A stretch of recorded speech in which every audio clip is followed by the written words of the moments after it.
अगर जीवन में सच में शांति चाहिए तो भावना मत करो। और शिव जी और नंदी का यह संवाद ध्यान से सुनो। यात्रा प्रारंभ होती है।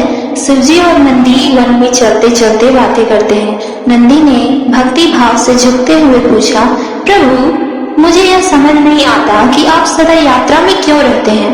अपने कैलाश से निकलकर और अब पुनः इस अज्ञात पथ पर चल रहे हैं। क्या आप कहीं रुकते नहीं प्रभु? भगवान शिव मंद मुस्कान के साथ, नंदी जो चलता है वही जीवन है, गति ही ब्रह्म है। मैं अचल होते हुए भी निरंतर चलता हूँ। यह यात्रा बाहर की नहीं भीतर की है। यह आत्मा की यात्रा है जिसे साक्षात करने के लिए ही मैं बारंबार निकलता हूँ। नंदी जिज्ञासा से पूछते हैं, स्वामी आपने कहा यह आत्मा की यात्रा है, परंतु आत्मा तो निरंतर आपके चरणों में रहती है, फिर यात्रा क्यों?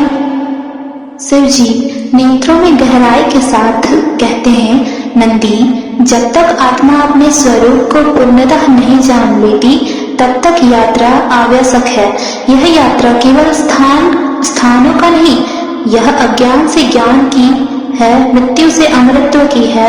जैसे तुम मेरे साथ हो वैसे ही साधक को आत्मा के साथ रहना चाहिए।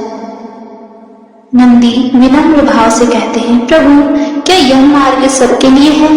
क्या हर कोई इस गूढ़ यात्रा को कर सकता है?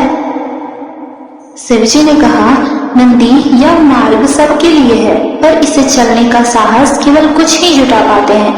यह त्याग, तप, प्रेम और भक्ति से भरा है। इसमें मोह के पर्वत, अहंकार की खाइयां और भ्रम की अंधेरी घाटियां आती हैं। जो मेरी भक्ति में स्थिर हो जाए वही इस पथ पर टिक पाता है।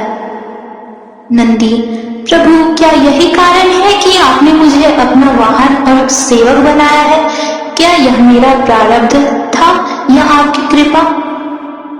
शिवजी आशीर्वाद स्वर में कहते हैं, नंदी यह तुम्हारी भक्ति का प्रताप है।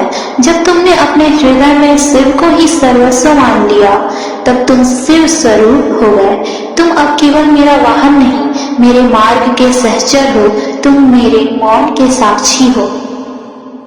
नंदी नेत्रों से आंसू बहाते हुए, स्वामी जब आप मौन होते हैं तब भी मैं आपका स्वरूप देखता हूँ। जब आप आंखें मूंदते हैं तब भी मैं आपके भीतर का ब्रह्मांड अनुभव करता हूँ।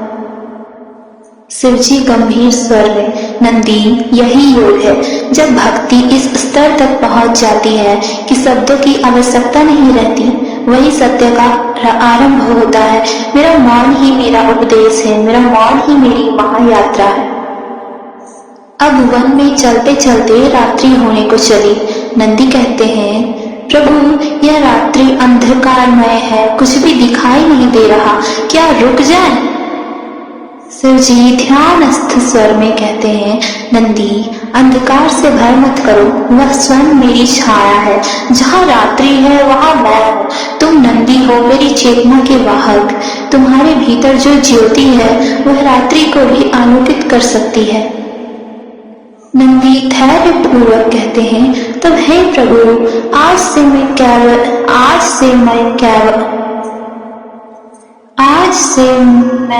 केवल ब्रह्म यात्रा नहीं, अंत यात्रा भी करूंगा। जब तक मेरे भीतर शिव नहीं तब तक यह सेवा अधूरी है। शिवजी करुणा से कहते हैं, अब तुम सिद्ध हो गए हो नंदी। यही वह क्षण है जब एक भक्त स्वयं शिव का अंश है, वो जान पाता है।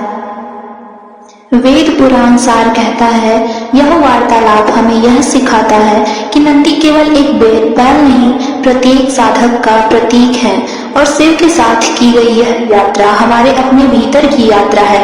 जब हम नंदी की जगह स्वयं को रखते हैं तो समझ आता है कि यह जीवन भी एक तपस्या है, जहाँ हर प्रश्न का उत्तर मौन में छिपा है और हर अंधकार में भी शिव की छाया है। शिव हमें यह बोध कराते हैं कि सच्ची भक्ति वह नहीं जो केवल शब्दों में हो, बल्कि वह है जो हमारे भीतर स्थिरता, समर्पण और ज्ञान का संचार करे। जैसे नंदी ने सेवा करते करते शिवत्व को पा लिया, वैसे ही हम भी जब स्वयं को पूरी तरह समर्पित कर देते हैं तब शिव हमारे भीतर प्रकट होते हैं। यह यात्रा स्थानों की नहीं, स्वयं को खोकर शिव को पाने की है, जहाँ अंत में हम जान जाते हैं कि शिव हमारे बाहर नहीं, हमारे ही अंतःकरण में निवास करते हैं। नंदी की तरह यदि हम मौन, भक्ति और प्रतीक्षा को स्वीकार करें तो हम भी उस दिव्य दर्शन के अधिकारी बन सकते हैं। हर हर महादेव।